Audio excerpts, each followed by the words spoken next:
Salam sejahtera bagi kita semua. Rekan-rekan YouTubers yang budiman, jangan lupa subscribe, like, share, dan aktifkan lonceng notifikasinya agar selalu terupdate berita-berita dari Lois Woi NTT Channel. Dalam video kali ini, kita akan menyajikan narasi-narasi yang sangat terpopuler di Nusantara. Siapakah dia? Dia adalah Bosman Mardigu, Bosman Sontoloyo, Bosman Wowian. So, check it out, guys. Salam.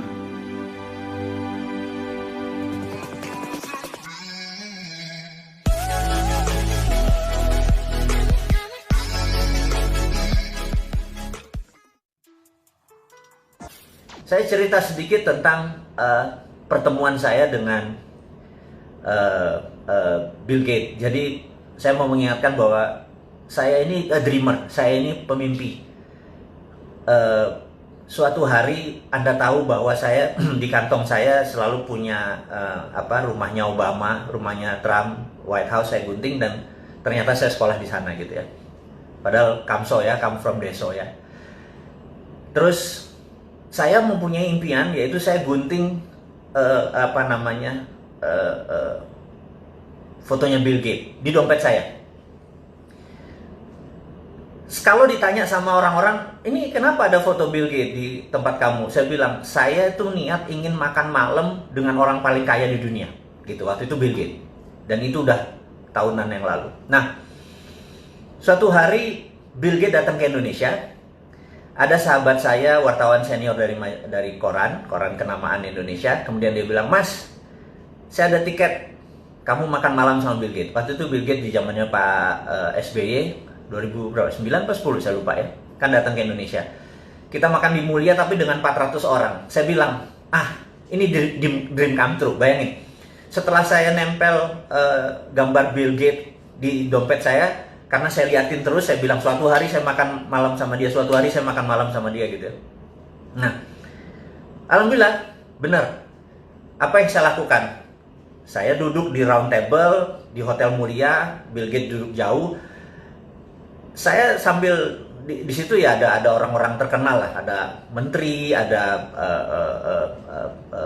pejabat-pejabat teras zaman waktu itu. Nah, lagi kita makan. Dalam hati saya bilang, kayaknya nggak sah sih kalau saya makan malam atau kita makan malam, tapi jaraknya jauh. Emang saya lihat dia, jadi saya cuma ngeliat dia pakai batik, saya ngeliat, oh orangnya gini, orangnya santun, tapi smart, tapi ya gitu deh. Saya cuma sambil membayangkan gitu ya. Nah, kemudian, tapi saya bilang, saya nggak puas nih kalau nggak ngobrol, ini nggak sah nih gitu ya. Nah, terus di tengah-tengah acara lagi makan, ada yang nyeletuk gitu, Mr. Gates, might as well, kan kita lagi bareng-bareng di tempat makan, boleh nggak kami tanya jawab? Terus mereka nanya sama si audience, sama kita yang ber-300-an orang ini nanya, is there anyone yang di sini yang mau bertanya pada Mr. Gates? Apa yang terjadi? 300-300-nya angkat tangan. Saya mau gitu ya.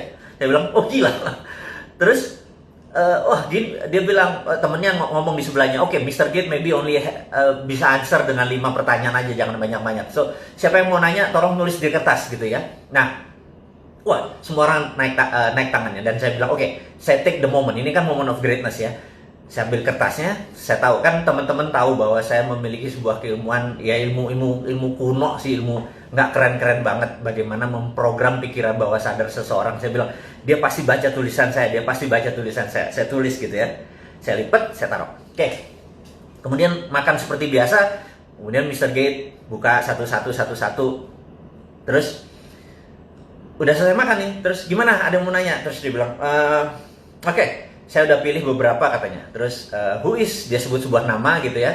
Dia bertanya, apa rencana Bill Gates di Indonesia? Terus Bill Gates cerita, kami akan berencana membuat laptop komputer murah di bawah $100 supaya orang bisa ini dan terkoneksi dengan sistem dan sebagainya. Cita-cita mulia lah, CCM lah gitu ya.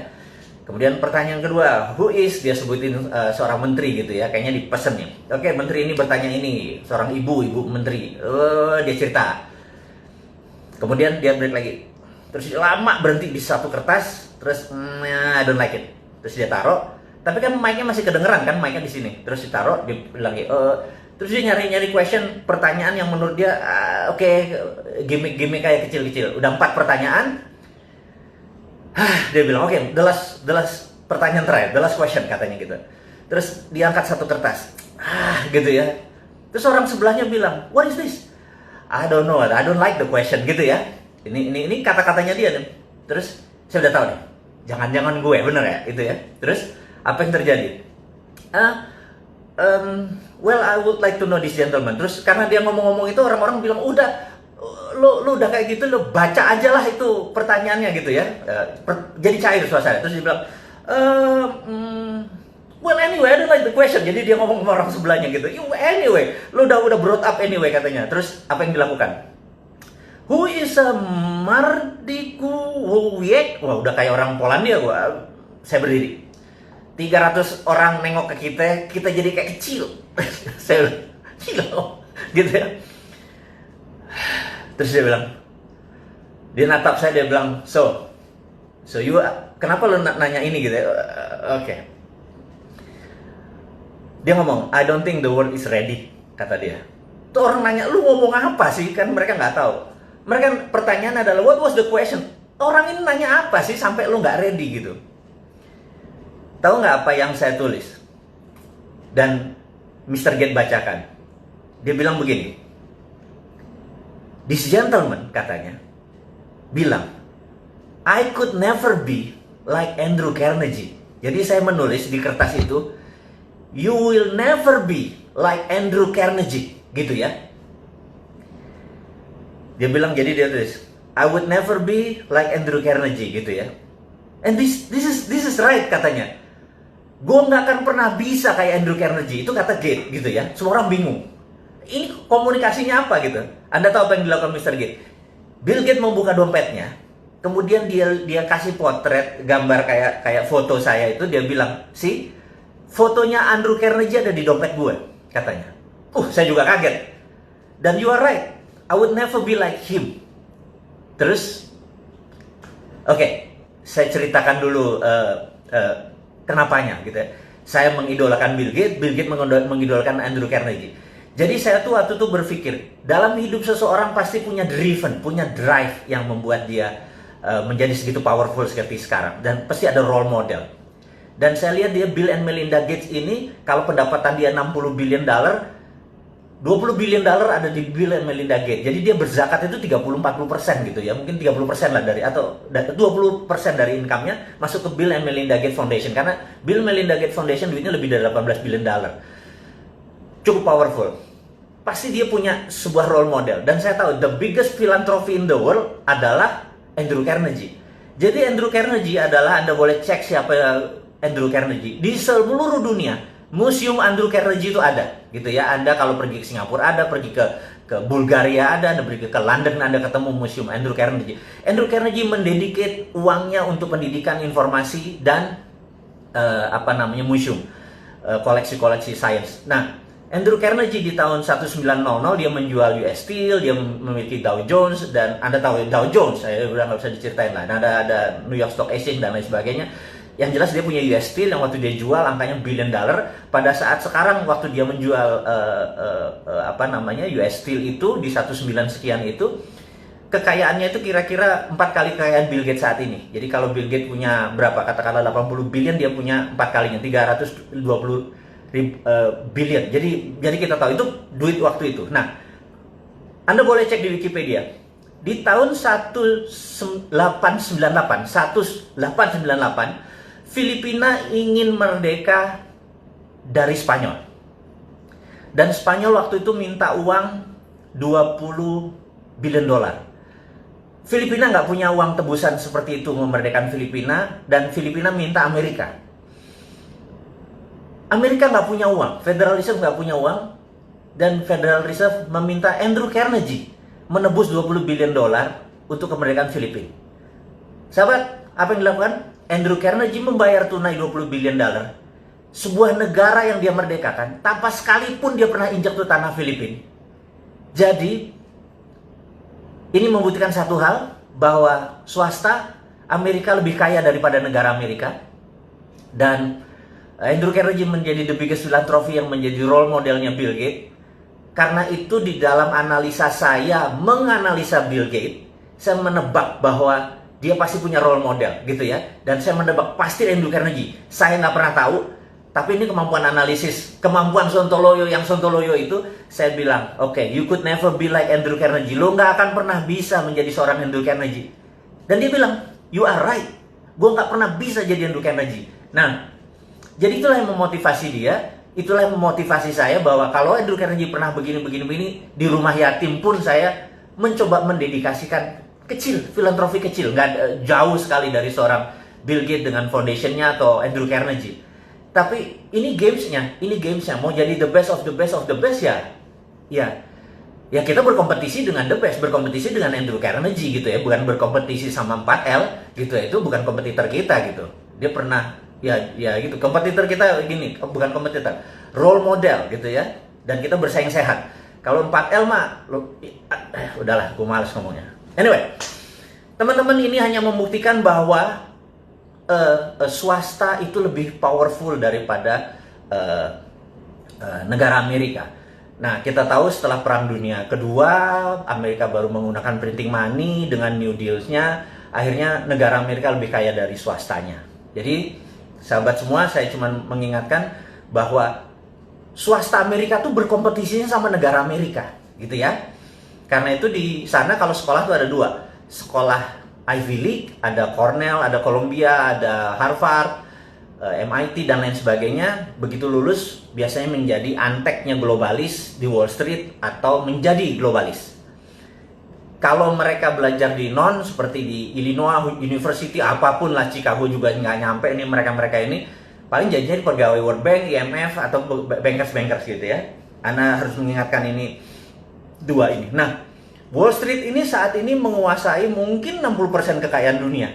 Jadi Tencent di situ, Alibaba di situ gitu ya. Ini kita mau melihat how the world work, bagaimana cara dunia bekerja. Jadi Anda paham apa yang terjadi. Nah, sewaktu Trump menyatakan akan menutup Wall Street, itu dia mengancam globalis sebenarnya, supaya lu jangan sama Demokrat, lu sama gua gitu ya. Nah, kita itu skenarionya. Nah, kita balik ke China saat ini. Akankah terjadi perang di Laut Cina Selatan? Gitu. Resikonya adalah pantai timurnya Cina rata, tentara Amerika habis, gitu ya. Menurut saya, Xi Jinping adalah pedagang, Trump adalah pedagang. Menurut saya tidak perang. Ingat, walaupun tidak perang, Indonesia harus ambil posisi.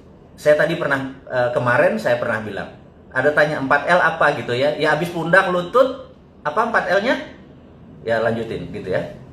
Oke. Jadi saya menyatakan bahwa Indonesia saat ini tidak ngambil posisi, dan itu salah. Harusnya Indonesia ngambil posisi bela Cina, bela Amerika. Itu bedanya. Jadi jangan stand alone gitu ya. Kita harus ngambil dua-duanya. Jadi ngambil Amerika, ngambil Cina dengan choking point. Saya ulangi lagi. Choking point adalah Selat Malaka yang paling sempit, di mana waktu dulu Sriwijaya, Hang Tuah, Hang Nadim segala macam menguasai selat ini, Indonesia berjaya secara maritim. Hampir 600 tahun kita berjaya secara maritim. Nah, choking point saat ini lost control. Kata kita tidak mengontrol choking point. Kalau saya jadi pemerintah Indonesia saat ini, choking point-nya diminta Cina sama diminta Amerika, jawabannya adalah yes, saya kasih ke Amerika. Kalau Amerika memberikan saya 5 tahun pinjaman IMF tanpa bunga, saya minta list yang nggak mungkin Amerika tentuin. Sama Cina juga sama. Yes, saya akan kasih Cina, tapi Cina harus utang di Indonesia dan kewajiban di Indonesia semuanya dinolin lagi dan lain sebagainya. Kasih semua sebuah penawaran yang mereka nggak mungkin bisa penuhi, tetapi di situ terlihat bahwa kita punya standpoint. Jadi Amerika dan Cina lihat kita punya standpoint. Gue di belakang lo kalau, gue di belakang lo kalau gitu ya. Tapi kalau sekarang kita menarik diri, begitu Amerika sama Cina terjadi consolidate, berdamai, apa yang terjadi? Partai Demokrat bingung, dan globalis nempel ke Trump. Sekali lagi, ini dunia selalu kayak gitu, globalis nempel ke Trump.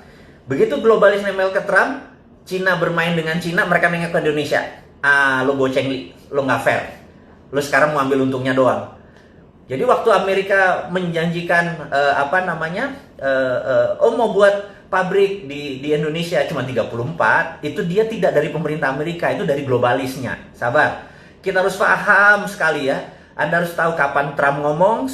Jadi Anda harus tahu, negara Amerika itu tidak pernah berubah misi dan visinya. Ingin menjadi polisi dunia dan mengontrol 60% kekayaan dunia.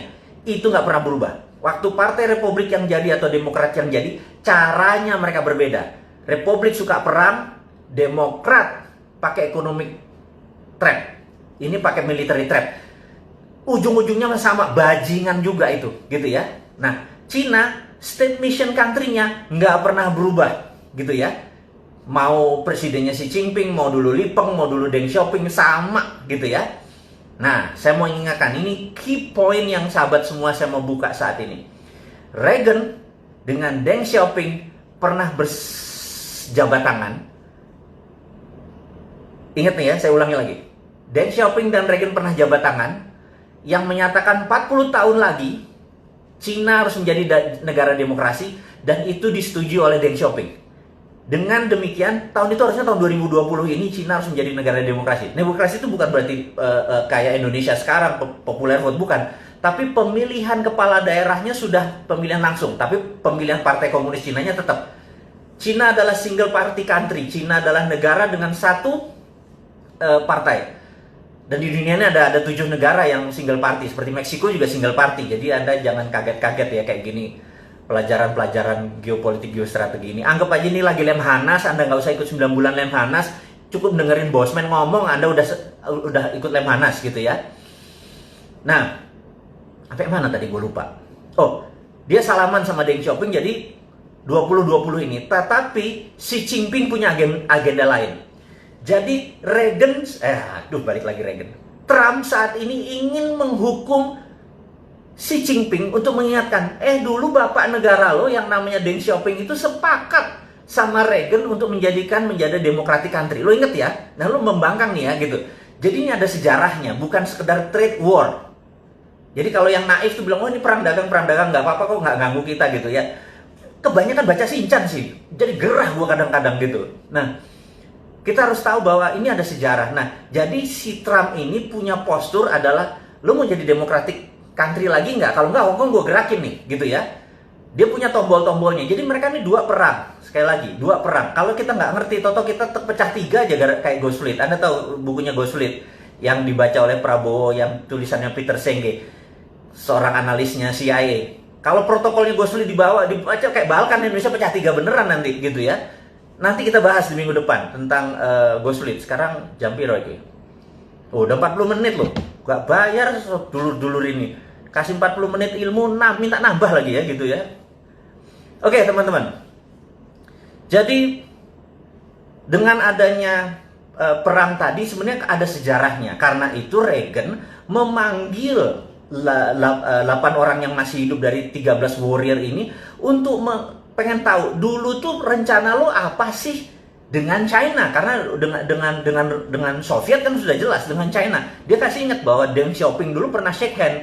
Nah, karena itu saya dalam tulisan saya di video 2030, tahun 2030 Cina adalah the biggest democratic country in the world. Bayangin, dengan 1,7 billion atau 1,7 miliar manusianya dia menjadi demokratik. Pemilihan daerahnya nanti akan.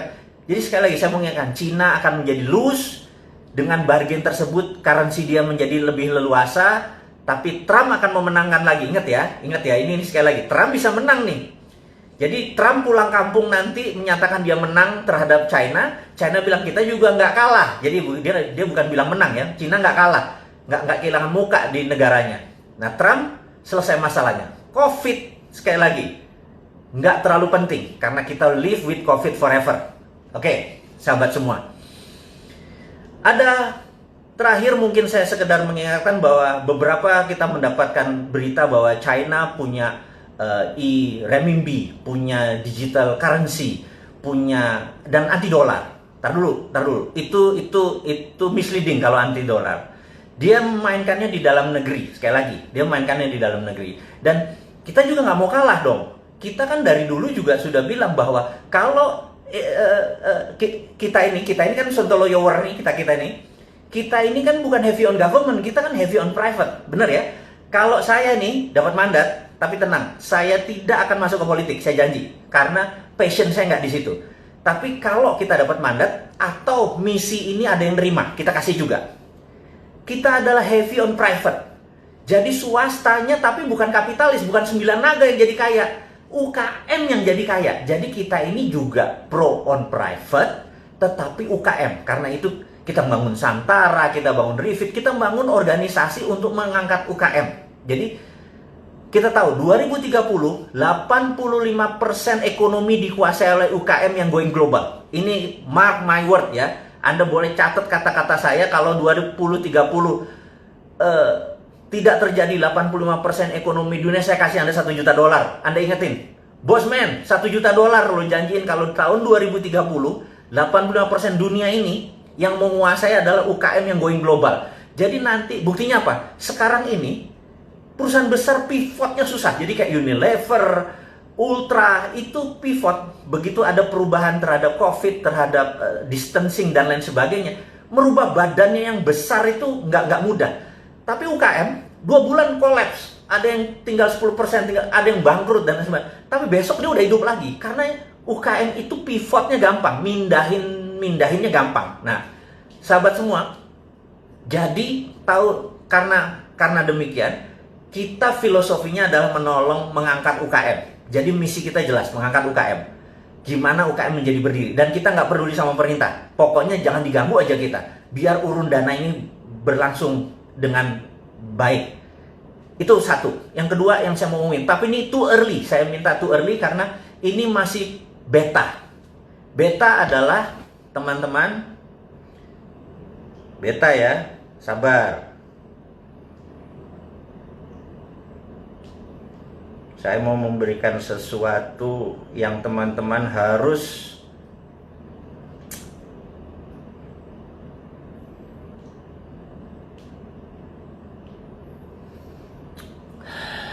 kebalik ya.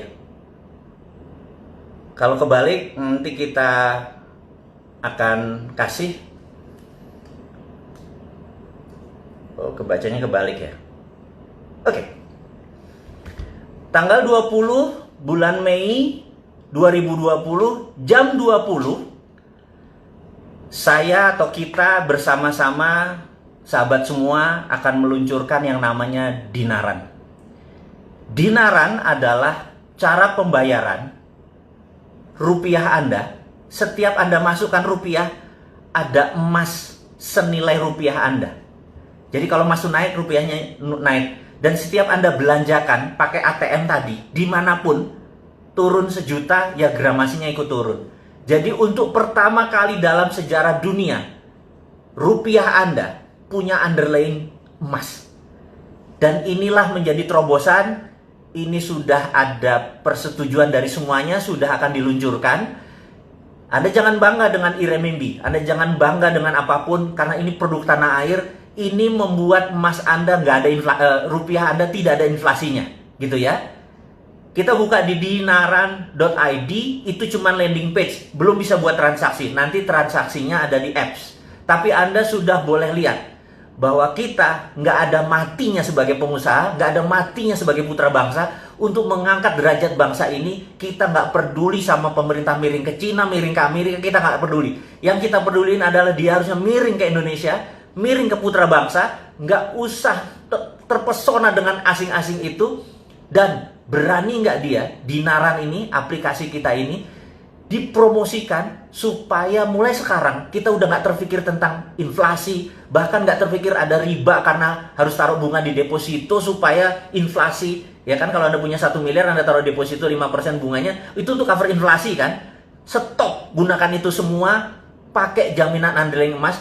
Tapi ini bukan sekedar jual beli emas. Ini adalah rupiah Anda masukin seperti halnya ATM. Anda punya duit 10 juta, masukin ke ATM, bener nggak? Nah, cuman kalau ATM kan nggak punya apa-apa. Sekarang Anda punya emas senilai menjamin tadi. Waktu Anda belanja 1 juta, ya emasnya turun. Anda diemin aja, harga emas naik, ikut naik. Itu bedanya.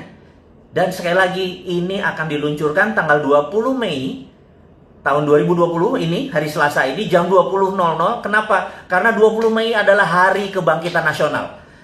Dan itu juga merupakan di bulan suci Ramadan, di mana kita ini harus sudah masanya berdaulat. Jangan sekali lagi pernah bangga dengan negara lain, banggalah dengan karya putra bangsa sendiri. Saya minta sahabat untuk mempelajari, melihat landing page ini. Kita diskusi nanti setelah ini ya, bahwa kita bukan sekedar mengkritik, kita bukan sekedar menggurui, nggak ada niatan, tetapi kita mau gandengan tangan, kita mau bersama-sama untuk menjadi sukses. Teman-teman, mudah-mudahan Dinaran ini bisa menjadi salah satu kontribusi kita yang lain lagi tentang kita membantu UKM, membantu bottom of pyramid yang saat ini nggak ada yang ngurusin, menjadi punya personal sovereign wealth fund. Negara punya sovereign wealth fund, yaitu aset-aset kita yang namanya nikel, yang saat ini sama RUU undang-undang minerba akhirnya diangkut dengan rare earth-nya sekalian, dengan uraniumnya, dengan kobalnya, segala macam itu diangkut. Sementara harusnya itu kalau kita nih jadi terima mandat, stop semua pertambangan, dari penambangan itu jadiin SWF, sovereign wealth fund. Sama seperti yang rupiah tadi. Ya udahlah, daripada negara masih terlalu sibuk, yang pejabatnya masih memikirkan kantongnya dia, mungkin 7 turunan dia masih kurang cukup uangnya. Apa yang kita lakukan? Kita punya sendiri yang namanya sovereign wealth fund. Anda punya 2 juta taruh, Anda punya 1 juta taruh. Yang penting Anda sekarang tidak bergantung lagi pada bunga bank, tidak bergantung lagi pada sistem perbankan. Ini adalah banking from non-bank. Jadi ini adalah banking, tapi dari non-banking. Jadi banking tapi bukan dari bank, gitu ya. Dari Dinaran. Ini breakthrough. Ini mengagetkan banyak teman-teman di dunia OJK dan BI. Tapi ini adalah untuk kita semua, gitu. Ini adalah karya anak bangsa.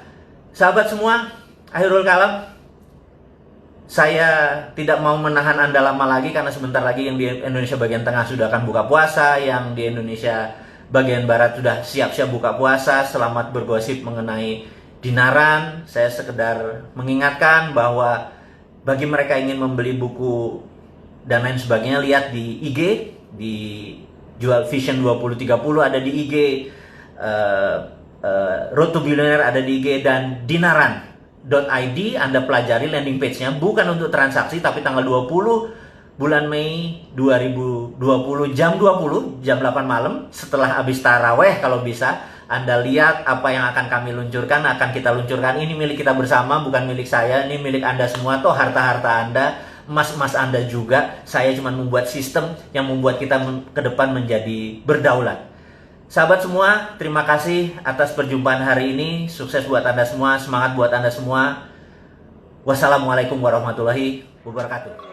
Tell me pretty lies, look me in the face, tell me that you love me, even if it's fake.